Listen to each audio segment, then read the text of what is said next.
All right, class, first off, as always, good day. I'm glad you're here. Today, we are going to be looking at the beginning parts of the French Revolution. Now, when I mean beginning parts, it's the scenario, the setup to it, okay? We're going to go over like which group is which, and I want you to focus on mainly how big a particular group was and then how much land did they own. We're going to be going over that kind of stuff. And then when we come back from winter break, we'll be really getting into the French Revolution, how it started, stuff like that. Okay. So let's go ahead and look up the objective. We're going to analyze the significance of the rich and churches not paying taxes. Okay. We're going to examine which group owned the most land and which group had the most people. You would think they would go hand in hand, right? But no. Then we're going to create an argument on whether the bourgeoisie people are rich or are they just middle class people trying to be rich? Okay, so if you ever heard the term bougie, oh, so and so is being bougie. Oh, they got this little fancy thing. They think they're all bougie. That term comes from the word bourgeoisie. Okay, so let's go ahead and go to the warm up. All right, the first question asks you, what's going on here? All right, so analyze the picture. Really look at the people. From left to right, up and down, the foreground, background, stuff like that. Okay. Look at how they're dressed, and you'll just see that there are several distinctive people in the crowd.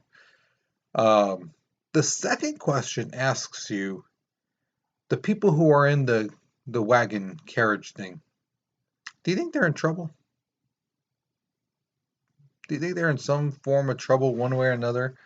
If so, why do you say so? If not, why did you say that they're not in trouble? Because that's the way they used to carry prisoners, you know. So why would you say no, they're not in trouble?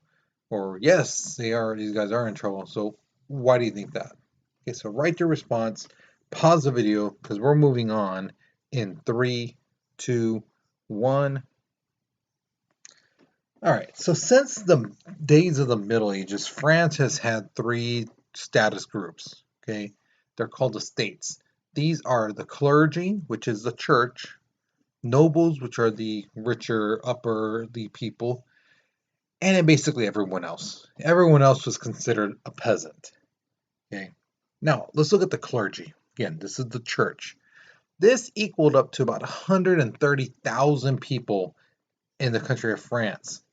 The country had 27 million people. So that's quite a bit. And of all those, 130,000 of them were in the church in one way or another. Now, the church owned about 10% of the total land in France. Okay, so 130,000 people, basically controlled 10% of the land in France. Now, just like any other social group, the clergy did have two types of groups within itself. There was the high clergy and the low clergy. The high clergy were like the noble families with the cardinals and bishops, head of monasteries. These were the guys who, their families very wealthy, and then they have like a third or fourth son, who they know is not going to be, you know, um, as successful as their other brothers who might be taking over the businesses and things like that, or taking over the land. So they might put one through the church to become a bishop or a cardinal, things like that, the higher up levels. So that's their people. Then the low clergy are the average priest and people like that who you see at the churches and things like that, who hear people confessions. These are those people. Okay.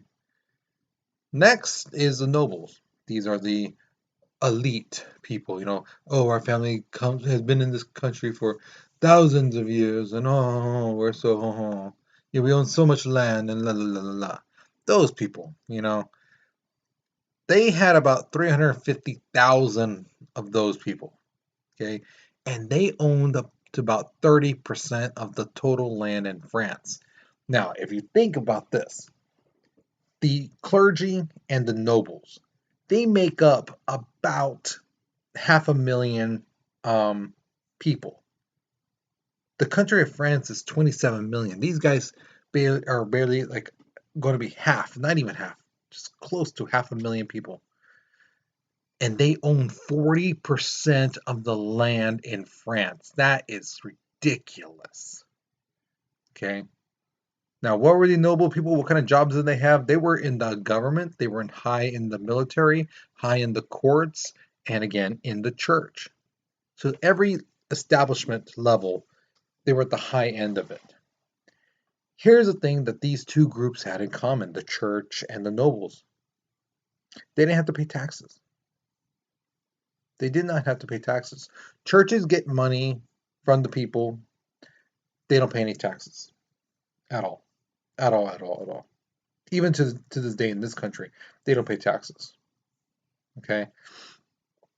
And the nobles, the people who have money, who have millions and millions and have so much land and property, they don't pay taxes either. You would think these groups would, right? They have plenty of money. But no, they don't. You're going to find out in a second who does. All right, so here's my first question to you. Should churches pay taxes? Should they have to pay taxes for the land, the property tax, the land they own? When they take in money, from people, should they have to pay a tax?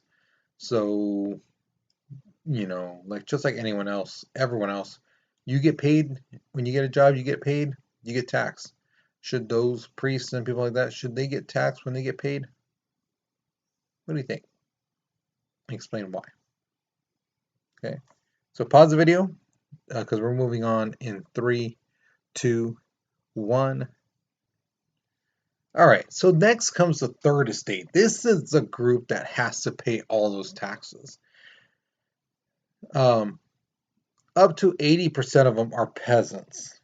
Okay, they were all called peasants, but not every one of them was peasants. These guys had different jobs. They weren't all like farmers, some of them were very well educated. Some were somewhat educated, and some weren't educated. And some were doing pretty well. They weren't all dirt poor, but then again, a lot of them were. Now, altogether, at their highest point, they owned about 40% of the land in France. It was more lower, like the majority of times, like 30, 20%, 25%. But here's the trippy thing. Of those people, the other 26 million people, half of them did not own land at all. The land they lived on, they didn't own it. They didn't own their homes, things like that. They didn't own that farm or anything like that. That building, their business, they didn't own it. The one thing all peasants had in common is that they owed duties to a noble. They all owed a noble something. So this is what I mean. So let's say there's a peasant who has a little farm. Okay, he can't afford to buy the tools he needs to harvest his crops.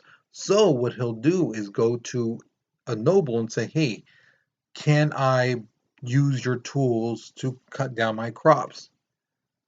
The noble would say, "Yes, but you have to cut part of my crops first, and then you can borrow it." Okay, so they had them do part of their work for them, and then they said, yeah, you can use it. If they did that to 4 or 5 people, they would have their whole crops taken care of without having to hire anybody because, hey, these guys will do it. They need that equipment to take care of their own farmland. Now, as prices rose, things got really bad in the cities and things like that. Even small towns were hurting really, really bad. And that forced a lot of people to start begging other people, hey, do you have some money, just a gold coin, just one, you know, or just basically be like, hey, do you have any food? I mean, something, anything. I'll take your scraps. This is what you're going to give your dog. I'll take it. It got that bad. And then some people just straight stole. Went into a store, did like a snatch and grab type of thing. Um, were they caught? Yeah, a lot of people were caught. Um, some people weren't, you know. But that's the risk that some people did to survive, to feed their families. They would rob. Now imagine it's one thing to rob someone, be like, oh, I got this from stealing this place, but you have to remember that comes at a cost to the store owner. So if he has he's like a butcher and he's has to sell all the meat, say he has to buy another pig so he can make more money, or another cow, and people are robbing from him, he's not going to have enough money to buy the cow or the next pig. So he's going to go out of business. And if he goes out of business, all those people go to him to buy food. They're going to be out of food as well. So it's one thing to be like, oh yeah, hey, I would do that, and then you have to think about the cost of other people, what's going to affect them, how's it going to affect that store owner, things like that, the workers, So it was really, really bad. So here's my next question to you: if people were forced to choose, and based off what you've seen and what you've experienced in life, do you think people would more likely beg or steal? Okay. So you're gonna pick one of those. Do not put, oh, half the people be stealing, half the people be begging. No, no. One or the other, which it's gonna be. Okay. And why do you think this? If you say they're gonna be begging, why do you say that you think they'd be begging? If you say they're gonna steal, why do you think they'd be stealing? Okay. So the writing prompts on the bottom, I believe if people had to, they would choose to which one, beg or steal, because, and then give your explanation. Okay. Use the writing prompt, guys. Make things better, easier for yourself. Okay. So the bourgeoisie. These guys made up about 8% of the population of France, which is about 2.3 million people. All right. Now they owned about 25% of the land. 25%. These guys were more the professionals, the lawyers, the public officials, the doctors, writers, merchants, bankers, things like that. Now, financially, they were not as bad as the peasant people, you know, the third estate. They were kind of okay, they weren't living large like the nobles and the royal families and things like that, and the clergy, but they weren't that bad off financially. The one thing they were really, really upset was that the nobles had so many privileges. They got so many things, and they're like, well, we are pretty high class too. We are, granted, we're not from a family of aristocrats and family who been around for thousands of years. They're just like, we've brought ourselves up. Merchants would start with one little store, one little trade route, and progress to own a bunch of businesses, bunch of franchise their stores and some of that. And they're like, we deserve to be recognized. You know, we worked hard to be up here. You just were just born into it. We worked hard, so we deserve the same privileges as you nobles. The only group that bourgeois people who did get some noble status were the public officials, the people who became politicians. You know, they were part of the group, but they weren't a part of the group, if you know what I mean. You know, they were welcome, but they were like, oh, stay away from that one. He's a bougie, he's a bourgeoisie. They didn't really treat them that well, but they were in the group, the club. There was one thing, however, where the nobles and the bourgeoisie people did have a common beef, and that's with the government. They took on the Enlightenment views of the government, that the government should be about the people. Okay. And they felt that the old laws that were still being used were not only unfair, but it also made the king very corrupt and just like the king thought he was untouchable. So Louis the 16th, that's a picture of him right there, would be eating well, living large, doing his own thing. Well, the bourgeois people were like, there's a lot of people hurting. People are stealing from our stores and things like that. People are begging like crazy. No, we need to do something about this because this is bad. Louis don't care. So here's my next question to you. If people are being oppressed by a small group of people in a nation who are living large, do you think those who are being oppressed, who are poor, do you think they have a right to fight back and demand more than what they're given? What do you think? So again, though that small little group that owns everything, who has all like the money and stuff like that, should the oppressed people, should they have that right to fight back and demand more than what they're giving, or should it be like, no, you shouldn't be able to do that. You shouldn't be able to fight back and demand more.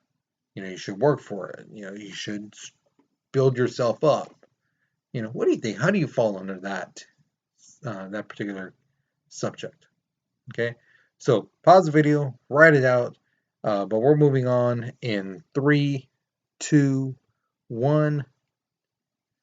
All right, so now we've come to the exit ticket. Remember, you're only going to pick one of these questions to answer. The first one says, who do you feel should have to pay taxes if one of these two groups had to? The rich people or churches? If one of them had to pay taxes, which one do you feel should pay that tax?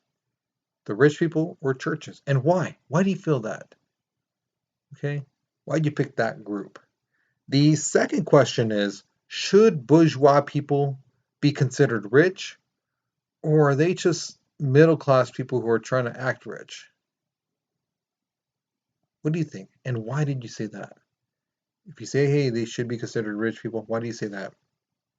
If you figure, hey, no, they're just middle class people who are trying to act rich, why do you say that? So justify your answer to that question. Okay. Once you are finished, you're done for this lesson. Okay. So you guys, that's the end of this lesson. I hope you enjoyed it. I hope you learned something new. Okay. I will see you guys later. You guys take care. Be safe.